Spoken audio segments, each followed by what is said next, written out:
Hallo zusammen, ich bin's mal wieder, euer Michael, und heute gehen wir einem sehr heiklen Thema nach. Und zwar, ich habe hier die neue Sony A7R6 und die hat eine minimale Verschlusszeit von einer Achttausendstel Sekunde. Und das Ganze ist nicht nur beim mechanischen Verschluss so, sondern auch beim elektronischen Verschluss. Und da will ich jetzt mal austesten, ob die Verschlusszeit wirklich ein Problem werden kann, wenn wir ein sehr lichtstarkes Objektiv verwenden.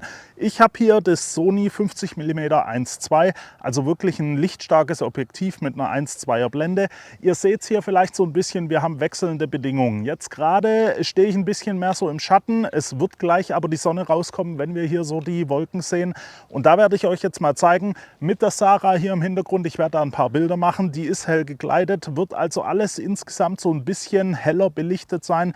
Und da schauen wir uns das Ganze mal an, wie sich die Kamera verhält, ob die eine Achttausendstel Sekunde reicht oder ob wir hier wirklich ans Limit vom Verschluss kommen und die Kamera dann überbelichten muss. Die eine Achttausendstel Sekunde sind ja wirklich für viele ein Problem gewesen, sag ich mal. Und auch ich muss sagen, ich bin da schon, ja, besorgt, will ich es vielleicht nicht nennen, aber mich macht es auch so nicht ganz happy, dass die Kamera da begrenzt ist. Gerade mit dem elektronischen Verschluss könnte da eigentlich mehr gehen. Aber was das jetzt für Auswirkungen hat, schauen wir uns jetzt mal an. Ich habe jetzt noch kurz den Atomos-Rekorder hier angeschlossen, dass ihr wirklich meinen Bildschirm auch sehen könnt. Dann werdet ihr sehen, ich habe die ISO gerade auf Auto stehen, wie sich die ISO verhält. Wir sind jetzt hier immer noch bedeckt unterwegs. Also ich kann es euch hier mal kurz zeigen, wie das Ganze hier im Himmel aussieht. Also wir haben da noch einige Wolken. Das ist jetzt noch nicht wirklich hell, möchte ich es mal sagen. Und wir schauen uns das Ganze mal an. Wir gehen auf die Sarah und sehen hier schon, wir haben hier eine ISO 100 jetzt schon bei einer Achttausendstel Sekunde. Wir können da mal ein Bild machen und wir sehen, das Bild ist eigentlich jetzt aber auch gut belichtet.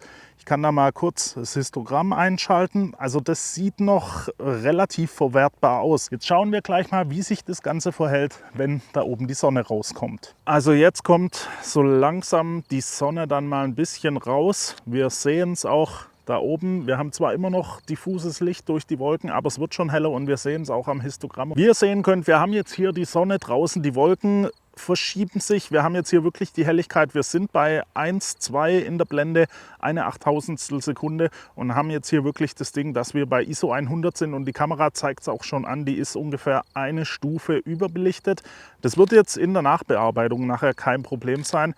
Da können wir das Ganze noch ausgleichen, aber es ist auch so, wir haben hier immer noch so ein bisschen die Wolken da oben. Die sind immer noch recht diffus. Wir haben diffuses Licht, aber es wird jetzt schon wirklich hell. Jetzt sind wir gleich mal gespannt. Ihr seht es auch hier im Histogramm, dass das Ganze schon relativ hell ist.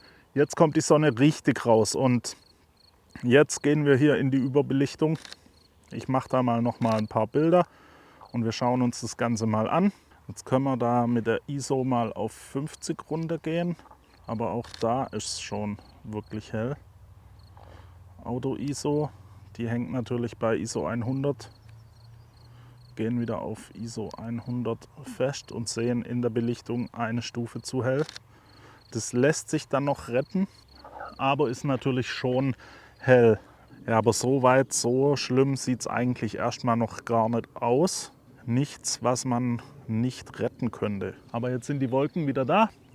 Warten wir auf den nächsten Sonnenschein. Jetzt werden einige natürlich auch sagen, du kannst ja einfach einen ND-Filter verwenden und das ist natürlich auch korrekt, aber es ist natürlich auch so eine Sache. Wenn ihr jetzt ein Objektiv verwendet, wo hier 2.000, 3.000 Euro kostet, wo optisch natürlich so ausgefeilt ist, dass da alles perfekt passt, dann will man sich das ja eigentlich nicht mit einem ND-Filter kaputt machen. Natürlich in der Not muss man damit dann natürlich arbeiten, weil die Kamera lässt einem auch keine anderen Möglichkeiten, aber ich will es eben so gut wie möglich verhindern und wird da vielleicht sogar eher dann ein bisschen die Mehrbelichtung, die Überbelichtung mitnehmen und nachher das RAW im Lightroom oder mit eurem gewünschten Programm bearbeiten, um da das Ganze wieder runterziehen zu können. Denn ND-Filter vor dem Objektiv bringt euch da vielleicht auch wieder irgendeinen Flare rein oder Ghosting, wo ihr irgendwelche Gegenlichtverhalten habt, die ihr vielleicht nicht unbedingt haben wollt. Als kleines Beispiel vielleicht mal kurz, denn ihr seht es vielleicht überhaupt gar nicht richtig. Ich bin jetzt in der automatischen ISO und ich bin hier drauf, klar, eine Achttausendstel Sekunde habe ich fest eingestellt.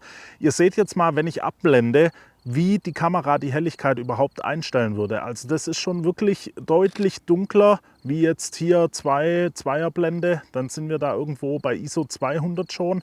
Wenn wir dann aber wieder auf die 1,2er-Blende gehen, seht ihr, das Bild wird dann schon ein gutes Stück heller. Und da seht ihr halt eben die Problematik. Die Kamera würde gern kürzer einstellen, kann aber eben nicht. Und wir haben jetzt hier wirklich das Thema, jetzt wird es schon richtig, richtig hell.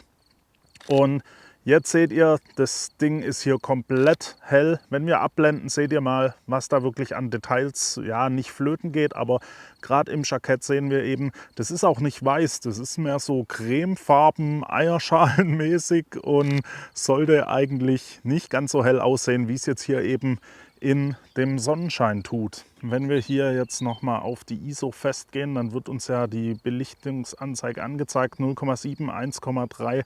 Das ist also schon deutlich heller. Wenn wir ein bisschen runtergehen, 1,6, 1,8er Blende. Also da fehlt uns halt wirklich so ein bisschen die eine 16.000stel Sekunde, damit wir das eben perfekt belichten könnten. Wir gehen nochmal auf ISO 50, da seht ihr, da tut sich eigentlich fast gar nichts. ISO 100, die Kamera ist wirklich beim Kämpfen mit der ISO 100. Und jetzt ist es halt wirklich so, die A7R6 bietet euch da wirklich Reserven, dass ihr da in der Bildbearbeitung das Ganze noch retten könnt. Aber schön ist es natürlich nicht. Es wäre also toll, wenn da vielleicht noch ein Firmware-Update kommen wird, wo wir im elektronischen Verschluss dann auch wirklich die 16.000stel Sekunde kommt. Schauen wir mal, ob sich da noch was tut. Ihr habt es vielleicht gerade auch schon bemerkt, ich mache die Bilder jetzt im mechanischen Verschluss. Das ist aber einfach nur, weil ich da eben noch ein bisschen mehr Dynamik drin habe. Aber wenn wir hier auf den elektronischen Verschluss gehen, dann seht ihr, auch hier kann ich einfach die Verschlusszeit nicht kürzer einstellen. Also da haben wir eben das Problem, dass uns die eine 16.000stel Sekunde da fehlt, um richtig zu belichten. Und da würde ich euch auch wirklich empfehlen, wenn ihr am Limit seid, dann benutzt den mechanischen Verschluss, weil die Kamera da einfach noch einen Tick mehr Dynamik hat. Hier jetzt nochmal ein richtig krasses Beispiel. Die Sarah auf hellem Boden. Wir sehen, das Ding ist komplett überbelichtet. Also wir können hier jetzt auch nochmal zum mechanischen Verschluss wechseln, um da wirklich die volle Dynamik noch rauszuholen. Aber wir sehen hier schon auch am Histogramm, das ganze Bild ist schon wirklich sehr hell. Und wenn wir das jetzt eben anschauen, ja, mal schauen, ob wir das Ganze noch retten können. Also da wird eben die Verschlusszeit, eine kürzere Verschlusszeit, auch noch mal ein bisschen gut tun. Wir können hier mal noch ein bisschen näher hin und sehen, das ist einfach komplett hell. Ich blende mal ab und wir sehen, dass wir irgendwo bei Blende 2,2 wieder in der Helligkeit sind, wo wir eigentlich angelangen wollen. Bei 1,2 ist das ganze Ding einfach nur komplett hell. Also wie wir gesehen haben, haben wir mit der Verschlusszeit einfach so ein bisschen ein Problem. Wenn es wirklich sehr sonnig ist, ihr seht es auch jetzt, die Sonne ist jetzt wirklich da, dann haben wir bei Blende 1,2 da wirklich ein Problem. Wir können das in der Post im RAW dann nachher wahrscheinlich rausholen. Wir ziehen das Ganze komplett runter, dann wird es funktionieren. Aber schön ist es, wie gesagt, natürlich nicht. Das will man eigentlich so gut wie vermeiden, weil man natürlich eben auch die Dynamik ein bisschen wegschmeißt.